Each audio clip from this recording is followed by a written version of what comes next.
Welcome back to my backyard snack yard here in Dorset, England. It's a beautiful sunny day. We had lots of rain earlier today, so the garden is really fresh, and I thought I'd take you with me to do my very favorite thing, and that is fill a bowl full of beautiful colorful berries. We're only in the first week of June and the berries are all starting to ripen.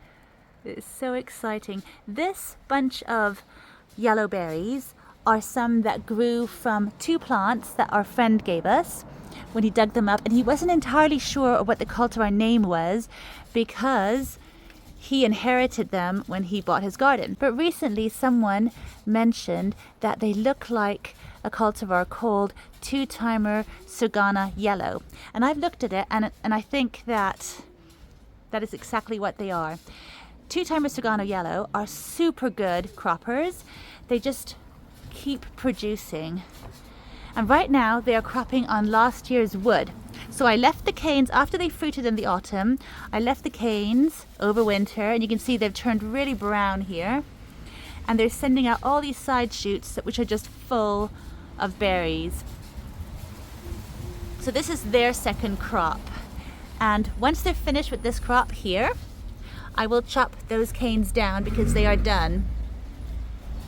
But meanwhile, a bunch of new canes have been growing. You can see some of them are starting down here. They're still quite little, and they'll be ready to fruit in about August, maybe July. So they'll take over from these first ones here. So you're just going to continuous supply all summer of these really wonderful berries, which are just so full of nutrients. They're all organic. They're just amazing and so tasty as well. And the bees love the flowers. Such a happy sight to see them buzzing about in the berry bushes. So these ones I think are more commonly kept for two crops. But I have some other ones which are autumn-bearing raspberries, which people usually cut back in the autumn. Let me take you to them. So here is my other patch of raspberries, and these ones are red. I did buy them as all gold, so they're meant to be really bright yellow verging on orange ones, which were autumn fruiting, but then when they fruited they were red. So I think it was one of those more and more common cases of mislabeled plants. I think it's almost more common to get mislabeled ones than it is to get the proper labels, or to get the ones you pay for, which is a little bit unfortunate. But these ones were wonderful as well. But the thing is, I believe that they are autumn fruiting raspberries, and yet I always leave them. So after they've finished fruiting in the autumn, I just leave the canes. I might chop them back slightly because they get so tall, and then they might get broken in the winter storms and things like that. But they then start growing out side shoots. So you can see the canes are really wooden here and brown, and then they grow out these side shoots, which again are just full of berries. And if I had chopped them down to the ground after they finished fruiting in the autumn, I'd be missing out on this entire really big crop, which I think is such a shame. And I wouldn't be getting berries until these little plants down here, which are just starting this year. You can see they're completely green. They're new shoots that just started, and they're going to be ready to crop in August, maybe slightly before, and I would have missed out on all of these berries, which just, yes, I would not want to miss out on them. They are just amazing. So in my opinion, it's a shame to cut down autumn fruiting raspberries once they've finished their first crop. I will chop them back after they finish their second crop here. I will chop back last year's canes and then enjoy the berries that come on the new canes. So again, I'll just have a really long continuous supply of wonderful raspberries all summer long. We also have this interesting vine growing here. This is a kiwi berry, or a hardy kiwi. It's called Isai, and it's a self-fertile one, and it is really smothered in lovely flowers this year, which means we could hopefully get lots and lots of little cocktail kiwis or kiwi berries.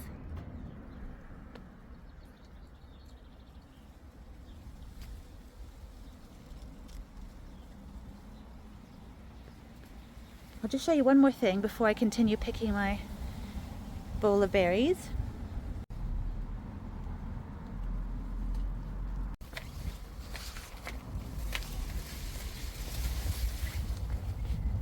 This is my black raspberry.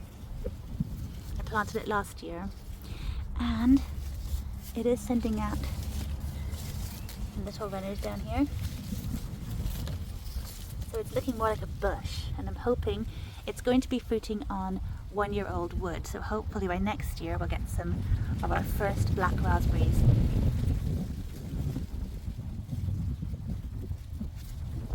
But over here we have a yostaberry I planted a few years ago, and look how full it is. It's a tribrid, a mix of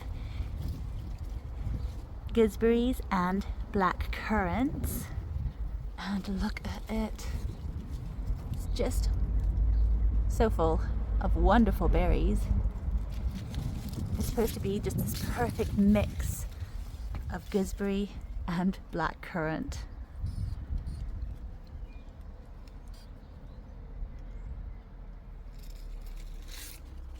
It's really like a tree, and it's thornless.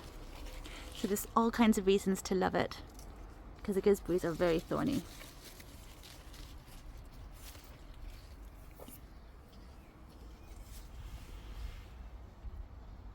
I think the first ones are starting to turn, because they turn quite dark.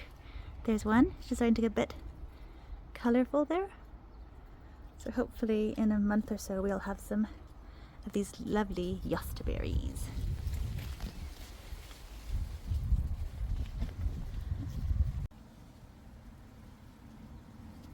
And look down here, we have some amazing black currants. These are called Big Ben, so they're extra large black currants, and they're just super flavoursome, and they're wonderful to eat. Just completely raw, which is how I prefer to eat all berries, because I think lots of times black currants, at least in the UK, are made into this drink called Ribena, which is this really lovely sort of blackcurrant cordial. But I just love these ones. Look at them. They are so full. These wonderful berries all the way down over here as well. Oh my goodness. We have a lot, and there are a few that are just about starting to turn black, which means they'll be ripe very soon. Just a few more sunny days and we'll have the first black currants. Oh my goodness. Wow, look at them. Yum. I've tried to tie them a little bit up. This one here, this bush, is really quite sturdy, whereas the other one is just so heavily laden that it's kind of lying down, and I tried to string them up a bit just to keep them from falling completely and even possibly snapping, which would be a shame. Also some little beginnings of strawberries. Look at that. Little cute things. And some of these are pine berries, which means that they taste like pineapple, and they are white with red seeds. Very, very beautiful. I will show them to you as they ripen. Oh, and let's go see one more thing. Got lots of physalis too here. These lovely lanterns, which will turn really a bright orange as the fruit ripen inside, the little berries, or the big berries really. I've overwintered these guys in the house, and look how full of fruit they are already in June. These guys really, really do well to being overwintered. So many of these little lanterns everywhere. Look at that, it's just full to bursting. This one actually I kept in the greenhouse, and then I repotted him once he came out because he really needed that, and that's really helped him. They're so attractive too, and I love the flowers on them. But the one thing I want to show you is elsewhere. I keep getting distracted. This is our jumble of gooseberry thorns. We have a green one on this side over here to the left, and then over to the right we have a red one. I really pruned them quite a lot last year and took some cuttings. I tried to create some more airflow, but it is just quite a jumbled lot down here. You can see some of them are down there too. It's going to be a bit tricky to get to them. And the cuttings I took, I'm trying to grow them as standards because that's so much easier to get to the berries. I'll show you the cuttings now first. So they're here in this pot. This kind of berry just takes so well. And so I've got a few different plants growing here, and some of them are even sending up new little side shoots. And I do want them to grow more upright. So I'll separate them quite soon, I think, and get them all in different little spots on their own and keep them growing like a standard, because I have one over here which does so well as a standard. It's in behind these. Just have to get to them 1 second. It's just so full of berries. Look at this.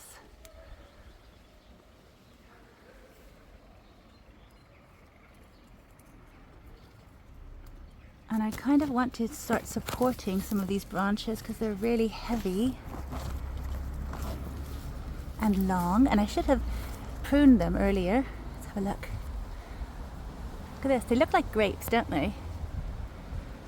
They're a really special, wonderful flavor. I just love gooseberries. There's so many of them. These ones get to be a sort of orange color. There are lots and lots back there. It's just in a kind of out of the way spot. Let me get to it. It's behind these pawpaws, American pawpaws, which are being eaten by snails. They're not going to be fruiting this year anyhow, but they are being eaten by snails. Let me get back there. Okay, I've gotten a bit closer to it here. It's called Invicta Blush Gizbury. So it does have a beautiful little color to it when all the berries are ripe. And it is really full this year. This one's also quite immune to like mildew, which is something that gooseberries can suffer from, and I really have tried to get cultivars that wouldn't be as prone to it. And the main thing is to give them good airflow, which I don't really feel I've done. I really need to prune this guy. As soon as I pick the fruit, I'm going to give him a good prune. Usually prune them during the winter, but I think he could do with just a bit of reshaping. He's supposed to be like a lollipop shape, but because all the branches are so heavy with fruit, he's sort of leaning all over the shop. I just need to get in there and fix him up. Look how far down he goes over there. That's so nice. The fruits are still really hard, and that means that they are really sour, so I won't even try them. But as they ripen, they get more squishy, and then the sweetness comes and the coloring comes, and they are so delightful. So I'm really looking forward to these guys. Look at that, beautiful things. And because he's grown in such a much easier way to get to, he's a lot more pleasant to harvest. I won't be as scratched all over the shop as I tend to be by the others. Look at this. Amazing. It's doing really well here. And it's not the sunniest of positions either, so I guess they don't need that. But they do like sunshine. Some of them are really big. I want to show you how big they are. Look at this. Really quite large. Beautiful things. So that is going to be so much fun in a few weeks' time to pick. See how much there is all the way down. Dangling down here. Lots and lots of gorgeous berries.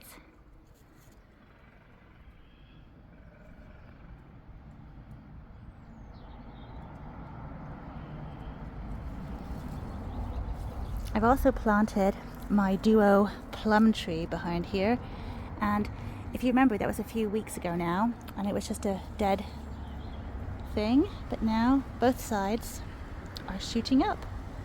So in a few years we'll have two kinds of plums growing right here, right next to my apple tree, which has a loganberry growing over it. And there's the apple tree, which is also full of apples.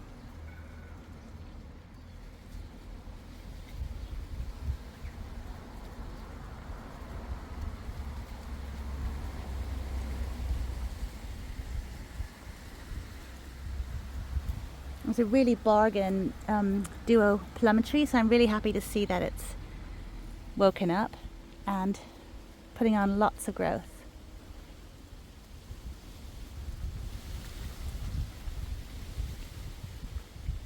It was, what was it? I think it was a Czar on one side and Victoria on the other. Victoria and Czar. Duo fruit tree. So there's so much to look forward to and a few things to eat at the moment, which is delightful. Oh, I'll just show you one last thing. I keep saying that, but I will. One last thing. These are some of my absolute favorite strawberries. They are Woodland strawberries, and they're actually just gaining popularity in the UK now. And you can see why. I mean, they're so pretty, so cute, and they just pack a huge punch flavor-wise because they just taste like really, really strong strawberries, and they really don't mind living in shaded spots. This here is like my really shaded position. It's underneath my japonica quince tree. So, you know, really, really shaded.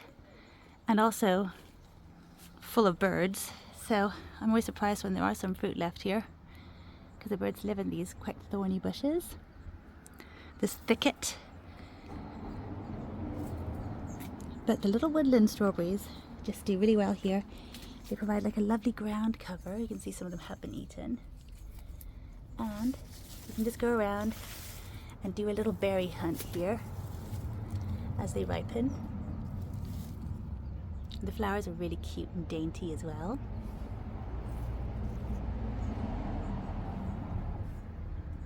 See, look, here's some little cute flowers. So sweet. And if you haven't tasted a woodland strawberry, it's definitely a good idea to try them. They're so good. Look at that. Sweet little things.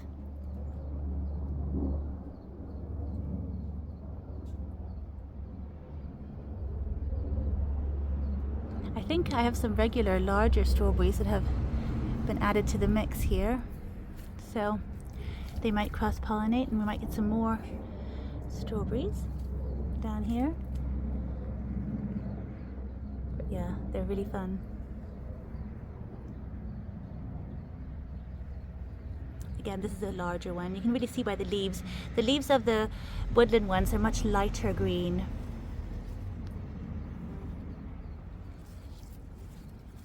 And the little strawberries do really stick out, so it's not difficult to find them.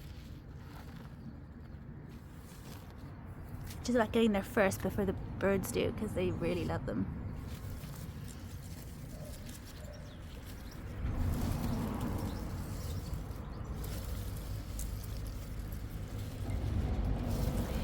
So that was indeed the last thing I wanted to show you. So thank you for joining me. Hope you've enjoyed this. I can't wait for the very, very mixed berry bowls we'll be having very soon. At the moment it's just raspberries and a few of these little woodland strawberries, but we've also had honeyberries already, and soon lots and lots of waves will be coming in of other berries too. So much to look forward to. I'll see you next time. Bye for now.